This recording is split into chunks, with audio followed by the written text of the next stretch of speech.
근데 이게 이제 하루 앞으로 다가왔잖아요. 그 이재명 대표 대장동 위례 신도시권으로 이제 출석이 하루 앞인데 여전히 검찰과 이재명 대표 측의 신경전이 여전합니다. 벌써 출석이 이제 하루 앞으로 다가왔는데도 말이죠. 이재명 대표 쪽에서는 내일 오전 10시 30분에 출석하겠다라는 거고 한 번만 조사받겠다 이런 입장인데 검찰은 어제 검찰 관계자가 이렇게 얘기했습니다.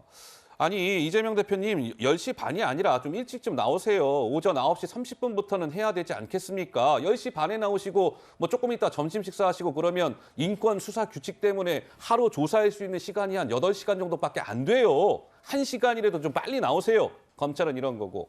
그리고 한 번 갖고는 안 됩니다. 대장동이 이게 얼마나 양이 방대한데요. 100페이지 질문지 준비했다니까요. 최소 2회 조사는 필요하다. 이게 검찰 입장. 보이했습니다.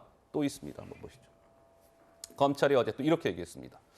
조사를 받는 쪽에서 그러니까 이재명 대표 쪽에서 일방적으로 이렇게 일정, 시점을 정하는 건 매우 이례적이다. 우회적으로 이재명 대표 측을 비판한 발언 아닐까요? 조사 범위와 분량이 상당한 점을 고려해 출석 일정을 통보했다라고 얘기했습니다. 국민의힘에서는 당장 뭐 이런 얘기가 나왔더군요. 이어서 한번 그 목소리 들어보시죠.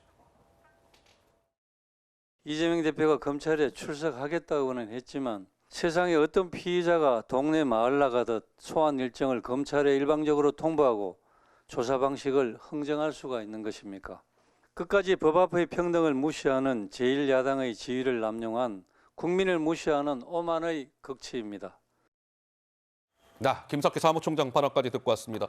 어떠세요, 김재섭 위원님? 검찰과 이재명 대표 측은 지금 이제 소환이 하루 앞인데도 저렇게 치열한 신경전을 벌이고 있는데 누가 좀 과도한 주장을 하고 있다고 보십니까? 뭐 저는 당연히 이재명 대표가 과도한 주장을 하고 있다고 생각하는데요.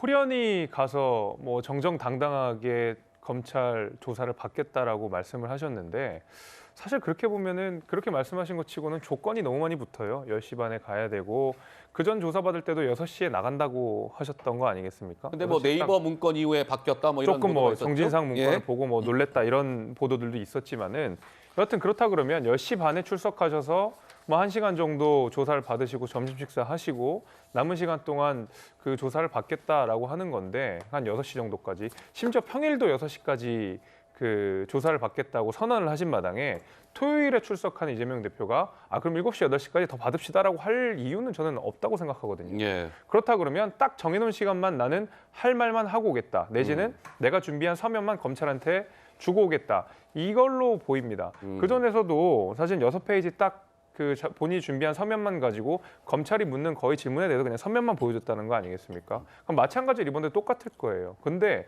이번 같은 경우에는 위례 신도시부터 대장동까지 검찰이 준비한 자료가 한 100페이지 가까이 되는데 과연 6페이지 정도, 그 이상 한 10페이지 정도 준비한 서면을 가지고 그냥 이거 보고 알아서 하십시오라고 하는 것이 과연 이재명 대표가 호련히 검찰과 맞서 싸우면서 당당하게 조사받겠다라고 하는 것과 맞는 내용인가라고 생각해 보면 저는 그렇지 않다라고 생각하고 그런 의미에서 저는 검찰의 주장보다는 이재명 대표의 주장이 조금 더 터무니없다 이렇게 생각이 됩니다. 참고로 한 보도에 따르면 성남FC 조사받을 때 이재명 대표가 검찰에 서면 진술서 6페이지 정도 분량을 제출했다라고 보도가 나왔는데 이번 대장동 건과 관련해서는 이재명 대표 측에서 검찰에 제출할 서면 진술서를 한 30페이지 정도 준비를 했다라는 보도가 있었습니다. 성남FC 때는 6페이지, 대장동은 30페이지, 5배 분량의 서면 진술서를 이재명 대표 측에서 준비했다.